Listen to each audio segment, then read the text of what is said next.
مکہ کی وہ دوپہر خاموش تھی۔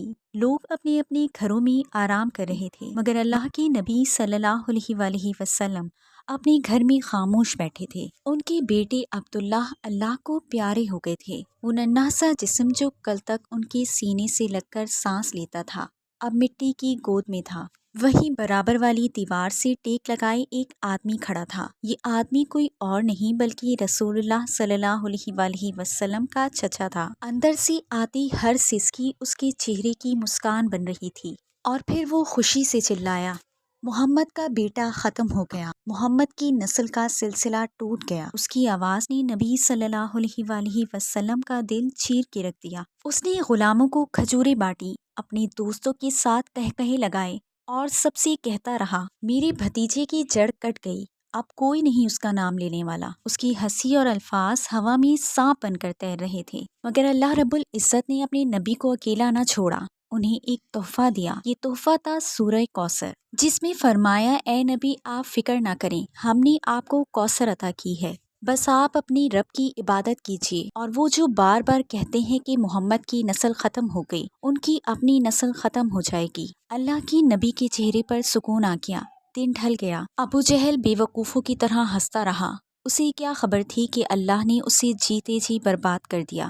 اللہ نے یہ تحفہ عطا کر کے اپنے نبی کا مقام اور بلند کر دیا۔ جب قرآن میں انا کا لفظ آتا ہے، اس کا مطلب ہے کہ کسی بات پر زور دیا جا رہا ہے۔ انا آتینا کل کوثر کا مطلب ہے کہ بے شک ہم نے آپ کو کوثر عطا کی ہے، یعنی گفٹ کی ہے۔ ایک حدیث میں آتا ہے کہ کوثر موتیوں کے کناروں کے درمیان جنت میں بہنے والا، کبھی نہ ختم ہونے والا ایک جھرنا ہے، جس کا پانی برف سے ٹھنڈا ہے، جس کا پانی شہد سے میٹھا ہے، اور جس کا پانی دودھ سے زیادہ سفید ہے، وہ ہے کوثر۔